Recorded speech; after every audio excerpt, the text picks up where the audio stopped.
Representación gráfica del bombeo ventricular. Buenos días. En nuestro trabajo hablaremos sobre el mecanismo del bombeo ventricular izquierdo, rendimiento del trabajo cardíaco, la precarga y la poscarga, y para finalizar la energía química para la contracción cardíaca. Por otro lado, encontramos el mecanismo del bombeo ventricular izquierdo, en el que la presión diastólica se define como la presión entre latidos cuando el corazón se está llenando de sangre y la presión sistólica como la presión cuando los ventrículos bombean sangre fuera del corazón. Los componentes más importantes del diagrama son la curva de presión diastólica, la cual se determina llenando el corazón con volúmenes de sangre progresivamente mayores y luego midiendo la presión diastólica inmediatamente antes de que ocurra la contracción ventricular, denominada presión telediastólica del ventrículo. Y por otra parte tenemos la curva de presión sistólica, que se determina registrando la presión sistólica que se alcanza durante la contracción ventricular en cada volumen de llenado. Hasta que el volumen del ventrículo que no se contrae se eleva por encima de aproximadamente de 150 mililitros, la presión diastólica no aumenta mucho, por lo que hasta este volumen la sangre puede fluir fácilmente hacia el ventrículo desde la aurícula. Por encima de 150 mililitros, la presión diastólica ventricular aumenta rápidamente, debido a el tejido fibroso del corazón, que no se estirará más, y el pericardio que rodea al corazón se llena casi hasta su límite. Durante la contracción ventricular, la presión sistólica aumenta aun con volúmenes ventriculares bajos y alcanza el máximo cuando el volumen ventricular es de entre 150 y 170 mililitros. A medida que aumenta el volumen, la presión sistólica disminuye en algunas condiciones, como lo demuestra la curva de presión sistólica descendente. Esto ocurre porque a grandes volúmenes los filamentos de actina y miosina de las fibras del músculo cardíaco se separan y la fuerza de cada contracción de las fibras cardíacas es mala. En este diagrama de volumen-presión se puede apreciar claramente todo esto. Se ve como la presión diastólica aumenta rápidamente a partir de los 150 mililitros y llega a un máximo que puede estar entre 250 y 300 milímetros de mercurio. En cuanto a la presión sistólica, durante la contracción ventricular, aumenta hasta alcanzar los 150 o 170 mililitros. No obstante, a partir de este momento se puede apreciar una curva descendente debido a que la presión sistólica disminuye. Mirando la primera gráfica podemos ver que la presión sistólica máxima para el normal izquierda ventrículo está entre 250 y 300 milímetros de mercurio.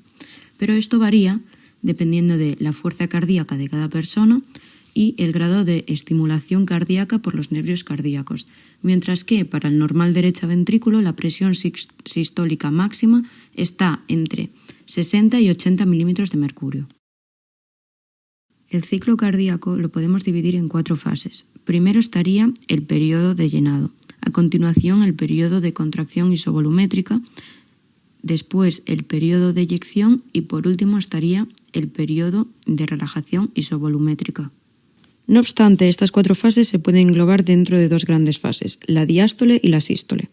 Esto es así ya que la fase de contracción isovolumétrica y en la de expulsión, los ventrículos se contraen. Y por su parte, los ventrículos se llenan de sangre durante la fase de relajación isovolumétrica y la de llenado, por lo que se englobarían dentro de la diástole. En la fase 1, que es el periodo de llenado, inicialmente el volumen ventricular es de 50 mililitros y la presión diastólica va de 2 a 3 milímetros de mercurio. La cantidad de sangre que permanece en el ventrículo después del latido anterior, que son 50 mililitros, se denomina volumen telesistólico. A medida que la sangre venosa fluye hacia el ventrículo desde la aurícula izquierda, el volumen ventricular aumenta a unos 120 milímetros, llamado volumen telediastólico. A continuación estaría la fase 2, que es el periodo de contracción isovolumétrica. En esta fase, el volumen del ventrículo no cambia porque todas las válvulas están cerradas. Sin embargo, la presión dentro del ventrículo aumenta para igualar la presión en la aorta, a un valor de presión de 80 milímetros de mercurio. La fase 3 es conocida como el periodo de eyección. Durante la expulsión, la presión sistólica aumenta aún más debido a una mayor contracción del ventrículo. Al mismo tiempo, el volumen del ventrículo disminuye porque la válvula aórtica se ha abierto y la sangre fluye desde el ventrículo hacia la aorta.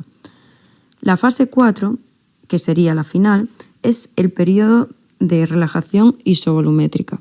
Al final del periodo de expulsión, la válvula aórtica se cierra y la presión ventricular vuelve al nivel de presión diastólica. Por lo tanto, el ventrículo vuelve a su punto de partida, quedando unos 50 mililitros de sangre en el ventrículo con una presión auricular de 2 a 3 milímetros de mercurio. Este diagrama de volumen-presión muestra los cambios en el volumen y la presión intraventricular de un solo ciclo cardíaco. Durante la fase de llenado, se pueden apreciar que el volumen ventricular aumenta a unos 120 mililitros, llamado el volumen telediastólico, y la presión aumenta hasta los 5 o 7 milímetros de mercurio. Cuando la válvula mitral se cierra, comienza el periodo de contracción isovolumétrica, en donde el volumen no varía, pero sí la presión ventricular, que aumenta hasta los 80 milímetros de mercurio. Se abre la válvula aórtica, por lo que se inicia el periodo de expulsión. La presión sistólica aumenta mientras que el volumen ventricular disminuye. Finalmente se cierra la válvula aórtica y ocurre la cuarta fase, en donde la presión y el volumen vuelven a su punto inicial. En resumen, en la fase 1 la sangre venosa fluye al ventrículo desde la aurícula, aumentando su volumen y presión. En la fase 2 las válvulas están cerradas debido a la gran presión, por lo que el volumen se mantiene. Durante el periodo de eyección, al contraerse el ventrículo se abre la válvula aórtica, por donde fluirá la sangre. En la cuarta fase, al expulsarse la sangre, la válvula aórtica se cierra, la presión ventricular vuelve al nivel diastólico y por esto el ventrículo vuelve a su punto de partida, iniciando otra vez el ciclo. En los conceptos de precarga y poscarga se define como precarga el grado de tensión que alcanza el músculo cuando empieza a contraerse, es decir, es el volumen que distiende los ventrículos antes de iniciarse el proceso de sístole. Por otro lado, la poscarga es la carga contra la cual el músculo ejerce su fuerza contráctil, lo que significa que es la presión que la contracción del ventrículo debe sobrepasar para que se abran las válvulas aórtica o pulmonar y la sangre sea impulsada hacia la arteria aorta o la arteria pulmonar. Por lo general, la precarga se considera que es la presión telediastólica cuando el ventrículo se ha llenado y la poscarga la presión en la aorta que sale del ventrículo. En relación al diagrama de volumen-presión, esto corresponde a la presión sistólica descrita por la curva de la fase 3. Además, existe una relación positiva entre precarga, poscarga y volumen sistólico. Cuanto mayor es la precarga, mayor es el volumen y, por la contra, un incremento de la poscarga producirá el descenso del volumen sistólico. En relación a la importancia de estos conceptos, es que en muchos estados funcionales anormales del corazón o la circulación, la precarga, la poscarga o ambas pueden alterarse de normal a un grado severo. Con respecto a la energía química necesaria para la contracción cardíaca, el músculo cardíaco, como el músculo esquelético, utiliza energía química para realizar el trabajo de contracción. Aproximadamente entre el 70 y el 90% de esta energía se deriva normalmente del metabolismo oxidativo de los ácidos grasos, y entre el 10 y el 30% proviene de otros nutrientes, especialmente la glucosa y el lactato. Por lo tanto, la tasa de consumo de oxígeno por parte del corazón es una excelente medida de la energía química liberada mientras el corazón realiza su trabajo. El consumo de oxígeno del corazón y la energía química gastada durante la contracción están directamente relacionados con el área rodeada en la imagen. Además, la energía potencial representa un trabajo adicional que podría lograrse mediante la contracción del ventrículo si el ventrículo pudiera vaciar completamente toda la sangre en su cámara con cada contracción.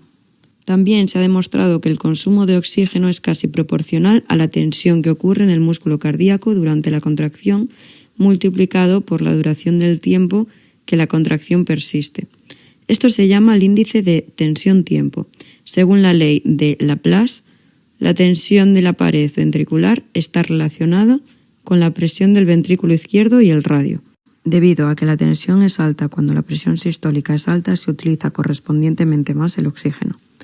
Cuando la presión sistólica está crónicamente elevada, el estrés de la pared y la carga de trabajo cardíaca también aumentan, lo que induce un engrosamiento de las paredes del ventrículo izquierdo, lo que puede reducir el radio de la cámara ventricular y aliviar al menos parcialmente el aumento de la tensión de la pared. Además, se gasta mucha más energía química incluso a presiones sistólicas normales cuando el ventrículo está dilatado anormalmente, porque la tensión del músculo cardíaco durante la contracción es proporcional a la presión multiplicada por el radio del ventrículo. Esto se vuelve especialmente importante en la insuficiencia cardíaca cuando el ventrículo cardíaco está dilatado. Aquí podemos observar la diferencia del tamaño de los ventrículos del corazón. Un corazón normal, uno con hipertrofia concéntrica y uno con hipertrofia excéntrica. Muchas gracias por vuestra atención y esperemos que os haya gustado.